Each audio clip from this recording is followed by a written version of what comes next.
இட்லி, தோசை, சப்பாத்தி, பூரி, அப்புறம் சாப்பாடு எல்லாத்துக்குமே தகுந்த மாதிரி ஒரு பீக்கங்காயும் தக்காளியும் வச்சு ஒரு கடையில் தான் பண்ண போகிறோம். ரொம்ப ஈஸிங்க, ரொம்ப சிம்பிள். இது வந்து ஒரு 10 நிமிஷத்துலேயே கடந்துடலாம். நம்ம இது வேகிறது மட்டும்தான் டைமு. இப்போ நான் வந்து குக்கர் வச்சு கொஞ்சம் எண்ணெய் ஊற்றி வச்சுருக்கிறேன். எண்ணெய் காஞ்சதுக்கப்புறம் கொஞ்சமாக கடுகு போட்டுக்கோங்க.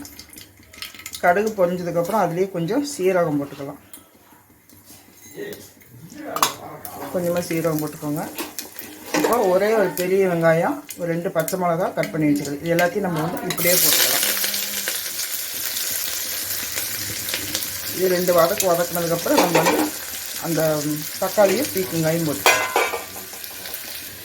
வெங்காயம் வந்து 1 நிமிஷம் வதங்கினா போதும், இந்த அளவுக்கு வதங்கினா போதும். இப்போ இதில் வந்து நம்ம வந்து பீக்கங்காய் போட்டுக்கலாம்.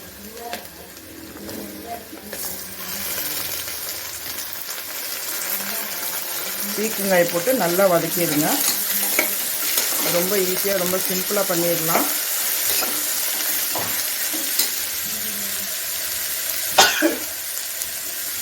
இதில் இந்த தக்காளியும் போட்டுக்கலாம். நான் வந்து தக்காளி வந்து ஒரு 1/4 கிலோ தக்காளி எடுத்துருக்கிறேன்.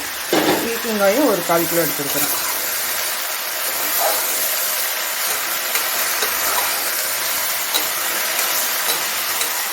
இது வந்து ஒரு 4 பேர் சாப்பிடலாம்.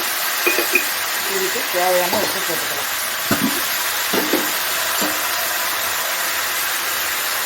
ஒரு டேபிள் ஸ்பூன் உப்பு போட்டுக்கோங்க.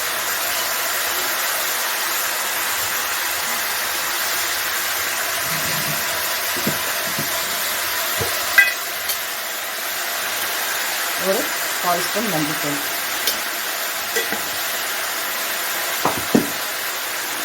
நீங்கள் பச்சை மிளகா வேண்டாம் அப்படின்னா வரமிளகா கூட போட்டுக்கலாம். நல்லா 1 நிமிஷம் வதங்கினதுக்கப்புறம் நல்லா ஒரு கைப்பிடி கொத்தமல்லி போட்டு கொஞ்சமாக தண்ணி ஊற்றி ஒரு 3 விசில் விட்டிங்கன்னா நல்லா வெந்துடும். அப்புறம் கடைஞ்சிட வேண்டியதுதான்.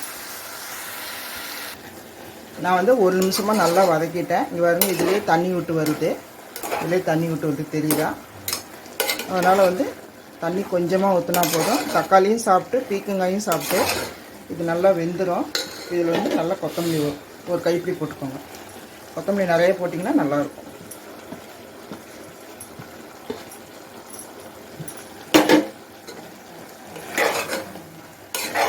இதில் நீங்கள் கத்திரிக்காயும் போட்டுக்கலாம், சின்ன வெங்காயம் போட்டுக்கலாம்.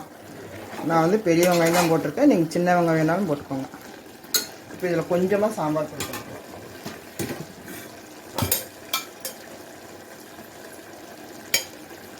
சும்மா ஒரு 1/2 ஸ்பூன் போட்டிங்கன்னா போதும்.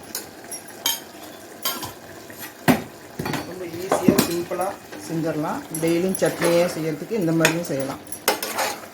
நீங்கள் கத்திரிக்காயும் சேர்ந்து போட்டிங்கன்னா கூட நல்லாயிருக்கும். நீங்கள் கத்திரிக்காய் போடல. இப்போ இது கொஞ்சமாக ஒரு 1/4 டம்ளர் தண்ணி, அவ்வளோதான். ஒரு 3 விசில் விட்டு இறக்கிட்டிங்கன்னா பீக்கங்காய் கடைகள் ரெடி.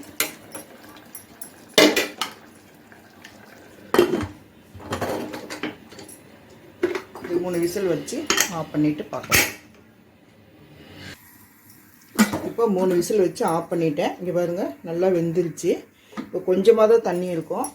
இந்த தண்ணியை நம்ம வடிகட்டிட்டு கடைஞ்சிக்கலாம். கொஞ்சமாக இருந்தாலும் வடிகட்டிட்டு கடைங்க.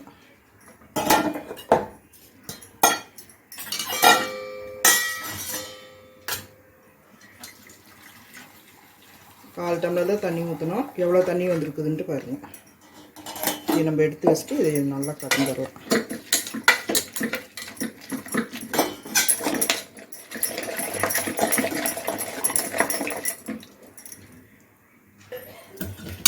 இப்போ பாருங்கள், நல்லா கடைஞ்சிட்டேன். எங்கள் குக்கரில் 3 விசில் விட்டாலே வெந்துடும். உங்களுக்கு வந்து இன்னும் 2 விசில் நீங்கள் சேர்த்து கூட வச்சுக்கோங்க. ரொம்ப நைஸாக வேணும்னா இன்னும் 2 விசில் சேர்த்து வச்சுக்கோங்க. இது நல்லா வெந்துருச்சு. நான் கடைஞ்சிட்டேன். ஃபஸ்ட்டு ஒரு மத்து காமிச்சேன், அது நல்லா வரமாட்டேங்குது. அதனால் இதை வச்சுக்கிட்டேன். இப்போ நிறைய மத்து வாங்கணும்னு அர்த்தம். அப்படிலாம் இல்லை. இப்போ வந்து நம்ம எடுத்து வச்சுக்கிறேன். இருச்சு, நான் வந்து தரேன். இப்போ எடுத்து வச்சுக்க இந்த தண்ணி ஊற்றிடலாம்.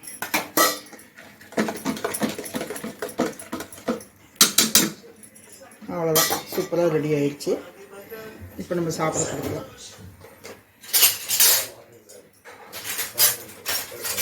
தோசையை கொண்டா ஸ்ரீதரா.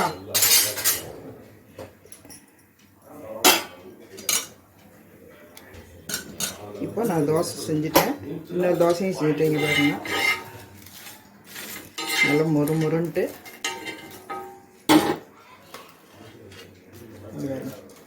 நல்லா மொறு மொறுன்ட்டு இருக்குது தோசை. உள்ளே கொஞ்சம் வெங்காயம்லாம் வச்சுருக்கிறேன். இப்போ நம்ம வந்து இதில் வந்து அந்த கடையில் ஊற்றிக்கலாம்.